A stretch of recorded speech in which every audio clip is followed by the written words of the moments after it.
जय श्री राधे। आज हम एक बड़े ही रोचक कथा प्रसंग के साथ हाजिर हुए हैं। दक्षिण भारत में श्री हनुमान चालीसा के पाठ का चमत्कार। श्री हनुमान चालीसा के पाठ का चमत्कार उत्तर भारत में तो सुनने में आता ही है। इसके पाठ का चमत्कार दक्षिण भारत में भी अनेकों अनेक रूप में व्याप्त है। उसी का एक उदाहरण यहाँ दिया जा रहा है। आंध्र प्रदेश में गोस्वामी तुलसीदास कृत श्री हनुमान चालीसा के पाठ का कब से प्रारंभ हुआ, ये शोध का विषय है। लेकिन इसका व्यापक प्रचार सन 1950 से देखने में आया है, जिसका श्रेय श्री अवधूतेंद्र स्वामी श्री अर्थात ब्रह्मलीन श्री सिया रघुवर दास जी को है। विरक्त होने के पूर्व आप विश्वेश्वर राव के नाम से पुकारे जाते थे। आपका जन्म आंध्र प्रदेश के अतिसी गांव में हुआ था।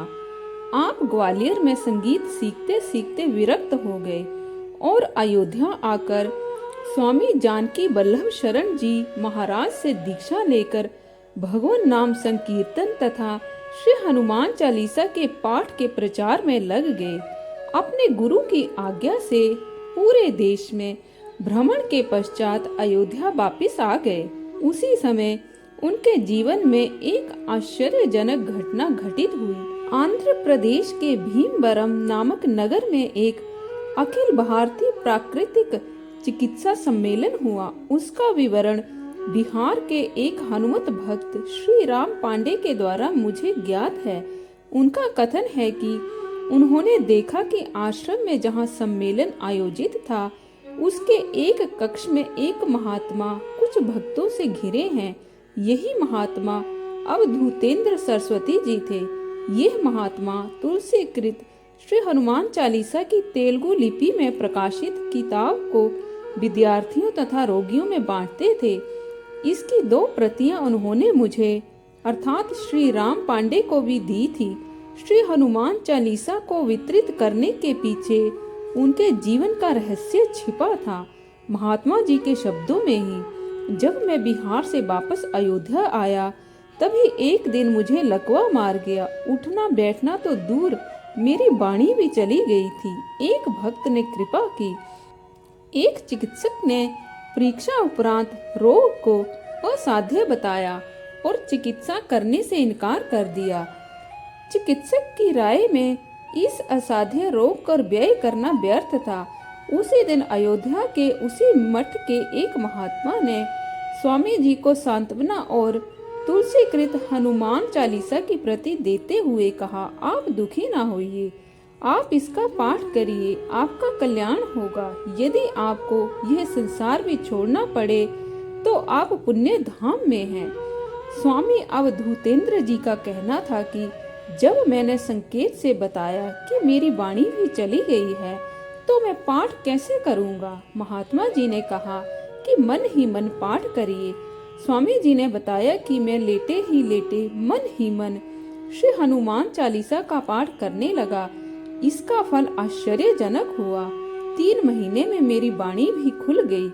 स्वामी जी जब पूर्ण स्वस्थ हो गए तो वे हिंदी क्षेत्र में लिपि में और आंध्र प्रदेश में तेलुगु लिपि में श्री हनुमान चालीसा को छपवाकर सहस्त्रों प्रतियां प्रतिवर्ष निशुल्क वितरित करने लगे। स्वामी जी संकीर्तन भवन झूसी प्रयाग में संत शिरोमणि श्री प्रभुदत्त ब्रह्मचारी जी के सानिध्य में कई वर्ष रहे।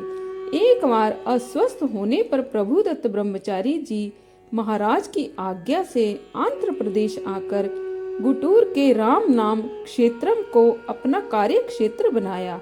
यहीं से स्वामी जी जीवन पर्यंत आंध्र प्रदेश के सभी नगरों में अपनी संकीर्तन मंडली के साथ घूम घूम कर भगवान नाम संकीर्तन, वासुदेव नाम मंत्र तथा श्री हनुमान चालीसा के पाठ का प्रचार करते रहे।